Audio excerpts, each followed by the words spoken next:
2003 में दुनिया की बहु-अरब डॉलर की परियोजना का निर्माण घोषित किया गया था। पृथ्वी के नक्शे की तरह आकार के मानव निर्मित द्वीप समूह की योजना है, जो दुबई से सिर्फ एक छोटी नाव की सवारी के भीतर स्थित शानदार घरों और पर्यटक रिसॉर्ट्स की योजना बनाई गई थी। लेकिन आज इन द्वीपों के पूरा होने के 10 से अधिक वर्षों के बाद उन पर शायद ही कुछ बनाया गया है। यहाँ क्या हुआ?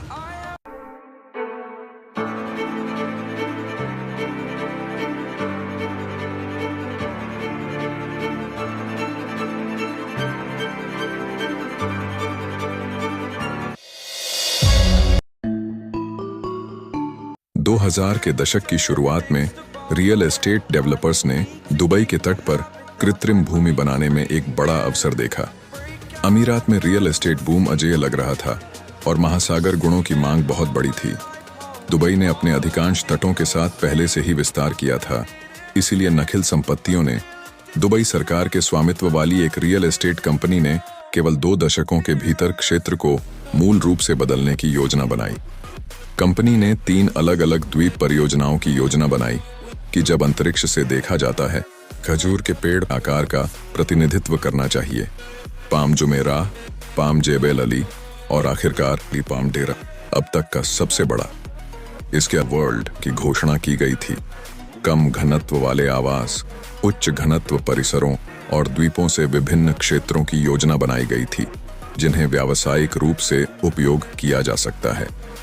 दूसरे चरण में वर्ल्ड को एक और बड़ी परियोजना द यूनिवर्स पूरक होने की योजना बनाई गई थी। मानव निर्मित द्वीपों की योजना बनाई गई थी, जो सूर्य, चंद्रमा के साथ साथ सौरमंडल के ग्रहों, आकाशगंगा और एक दूर की आकाशगंगा के ग्रहों के आकार के समान होती है। पाम जेबेल अली के बगल में एक और विशाल परियोजना बनाई जानी चाहिए, दुबई वाटरफ्रंट। इन द्वीपों को इस्लाम में एक महत्वपूर्ण प्रतीक स्टार और क्रिसेंट की तरह बनाया जाना चाहिए और निर्माण परियोजना को दुनिया भर में सबसे बड़ी मानव निर्मित विकास परियोजना के रूप में विज्ञापित किया गया था। आकार को खजूर के पेड़ जेबेल अली को क्षरण से बचाने के लिए एक आश्रय के रूप में भी काम करना चाहिए। इन सभी परियोजनाओं के साथ दुबई के अधिकांश तट को एक तरफ के रूप में बदल दिया गया था। अबू धाबी के अमीरात की शुरुआत शुरू होती है और दूसरी तरफ शारजाह का अमीरात होता है। आत्मविश्वास के स्तर को पीछे की ओर जो इन परियोजनाओं को उन्नत किया गया था, आश्चर्यजनक है, लेकिन द्वीपों को प्रतिष्ठा परियोजनाओं के रूप में देखा गया था, जिन्होंने दुबई को एक प्रमुख पर्यटक हॉटस्पॉट में विकसित करने का एक बड़ा लक्ष्य दिया था और इस प्रकार एक ऐसे स्थान के लिए नए आय स्रोत पैदा किए जो तेल के निष्कर्षण के माध्यम से अपनी अधिकांश संपत्ति प्राप्त करते थे।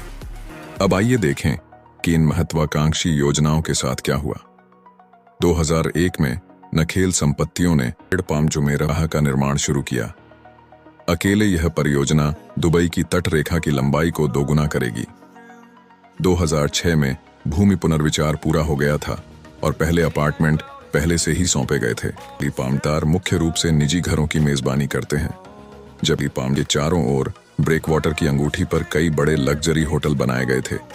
पाम जुमेराह अभी भी निर्माणाधीन अन्य परियोजनाओं को आकार लेने लगे। 21वीं शताब्दी दुबई के विकास की दर में एक नई चोटी तक पहुंच गई थी। अचल संपत्ति बाजार में तेजी से उछाल का अनुभव हुआ और बुर्ज खलीफा जैसी कई प्रतिष्ठा परियोजनाएं, दुनिया की सबसे बड़ी इमारत का निर्माण किया गया। सितंबर 2008 में पाम जुमेराह पर अटलांटिस होटल ने पूरे एक आतिशबाजी शो के साथ अपना उद्घाटन मनाया, लेकिन उत्सव नहीं बदल सका कि अंतर्राष्ट्रीय वित्तीय संकट दुबई को प्रभावित करना शुरू कर दिया। दुबई ने अटलांटिस होटल खोलने के लिए एक पार्टी के लिए $20 मिलियन खर्च किए। यह शीर्षक दुबई पार्टियों को आर्थिक संकट से बाकी दुनिया के रूप में था, शायद अब नहीं। दुबई को विशेष रूप से अचल संपत्ति में वैश्विक वित्तीय संकट से मारा गया है। तट से कृत्रिम द्वीप की तरह मेगा परियोजनाएं पतन के खतरे में हैं। कई निर्माण स्थलों को बंद कर दिया गया है। गिरावट की मांग के कारण भूमि के भूखंडों की कीमत तेजी से गिर गई और पाम जेबेल अली का विकास एक स्थिर हो गया। 2011 में नखिल संपत्तियों ने निवेशकों को रिफंड की पेशकश की और परियोजना तब से हो रही है। खाली सैंडबैंक जो समुद्र में 7 किलोमीटर या 4.3 मील तक पहुंचते हैं, अजीब तरह से भूल जाते हैं। पाम जेबेल अली बंदरगाह के पीछे स्थित है। इसके पास कोई शहर के विकास के साथ नहीं है और परियोजना योजनाकारों द्वारा सपने देखा गया अधिकांश दर्शनों ने रेत के एक कश में वाष्पित हो गया। दुबई वाटरफ्रंट की भूमि पुनर्विचार कहीं भी उन्नत नहीं है, लेकिन आप उपग्रह छवियों पर कुछ द्वीपों का आकार पहले ही देख सकते हैं। इस परियोजना को भी बंद कर दिया गया है। पाम डेरा के साथ एक समान स्थिति मौजूद है। भूमि पुनर्विचार पहले ही प्रगति कर चुका था, लेकिन यह पूर्ण से बहुत दूर है। 2013 में नखिल ने इस परियोजना को फिर से शुरू करके बचाने की कोशिश करने का फैसला किया। नई जमीन बनाने के लिए जारी रखने के बजाय परियोजना को नीचे बढ़ा दिया गया था और अब केवल डेरा आइलैंड कहा जाता है। और एक योजनाबद्ध मॉल, 2 ऊंची इमारतों और एक शॉपिंग स्ट्रीट के साथ वर्तमान निर्माण कार्य चल रहा है। अंत में द वर्ल्ड भूमि निर्माण ज्यादातर पूरा हो गया था और वित्तीय संकट से पहले द्वीपों का एक बड़ा हिस्सा पहले ही बेचा जा चुका था। लेकिन द्वीपों को और अधिक विकसित नहीं किया गया था, क्योंकि उनमें से कई निवेशकों ने उन्हें वित्तीय संकट के बाद अपनी समस्याओं का सामना करना पड़ा। और यद्यपि दुबई में नई परियोजनाओं में निवेश में वृद्धि के बाद विश्व परियोजना इस तरह से लाभ नहीं पहुंचा, क्योंकि इस तरह के निवेश पर वापसी पर कम आत्मविश्वास था। प्रारंभिक परियोजना के 10 साल बाद द वर्ल्ड पहले से ही वर्तमान समय में फिट नहीं लग रहा था। परियोजना की दीर्घायु के बारे में कई चिंताओं ने समाचार रिपोर्टों के रूप में उठाया, क्योंकि द्वीपों के बीच छोटे चैनल रेत शुरू हो गए और बढ़ते समुद्र के स्तर इस तरह की परियोजना के लिए बढ़ते खतरे हैं। भूमि पुनर्वास परियोजनाओं के आसपास सामान्य बढ़ती चिंताओं में आया। पाम जुमेराह में निवासियों ने अपनी पानी की गुणवत्ता की आलोचना की। जबकि पाम को क्षरण से बचाने के लिए ब्रेकवाटर आवश्यक है, यह भी प्राकृतिक ज्वारीय आंदोलन में बाधा डालता है और पाम के भीतर समुद्री जल स्थिर हो गया। इसके अतिरिक्त पर्यावरणीय चिंताओं को अधिक ध्यान दिया गया। एक समुद्री डाकू पर सैकड़ों हजारों टन रेत को पिलिंग करें, जो पहले लगभग समान रूप से फ्लैट के पास समुद्री पारिस्थितिकी पर असर पड़ता है। द्वीप मुख्य रूप से रेत से बना है, जो दुबई के उथले तटीय जल से डूब गए थे, और चिंताएं हैं कि इससे तटीय मिट्टी के अस्थिरता की ओर जाता है, जो प्राकृतिक तट रेखा के क्षरण का कारण बन सकता है।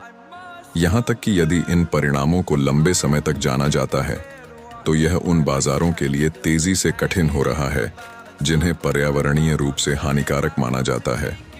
हाल के वर्षों में प्रचारित कई परियोजनाएं इसलिए पर्यावरणीय संगतता को शामिल करने की कोशिश कर रही हैं। इसके अलावा दुबई में प्रवासी निर्माण श्रमिकों की मुश्किल रहने की स्थिति एक विषय है जो अधिक मीडिया ध्यान प्राप्त कर रहा है। फिर भी इन द्वीपों पर विकास परियोजनाएं हैं जो आकार लेने लगी हैं। प्रारंभ में केवल एक ही द्वीप विकसित किया गया था। विला ने परियोजना को बढ़ावा देने के लिए एक शो हाउस के रूप में कार्य किया। ग्रीष्मकालीन 2012 में रॉयल आइलैंड बीच क्लब लेबनान द्वीप पर खोला गया। क्लब दिन के पर्यटन होस्ट करता है जो नाव से वहां पहुंच सकता है। हालांकि 2014 में सबसे बड़ी परियोजना की घोषणा की गई थी।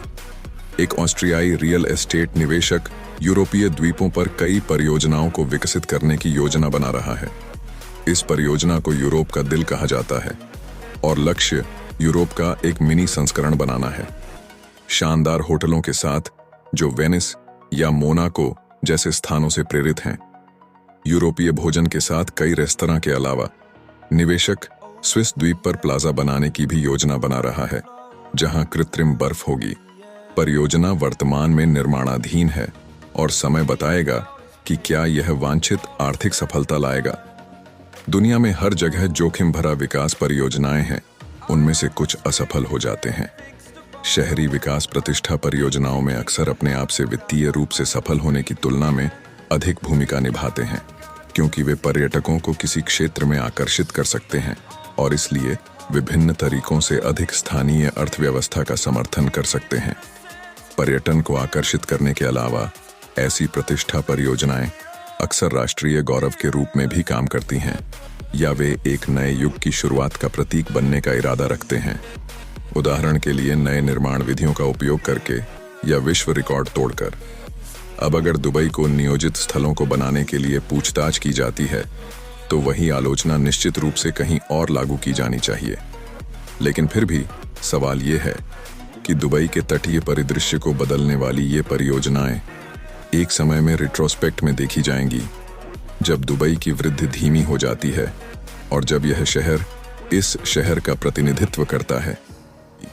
इसी तरह की मज़ेदार वीडियो के लिए लाइक करें, शेयर करें और हमारे चैनल को सब्सक्राइब करें।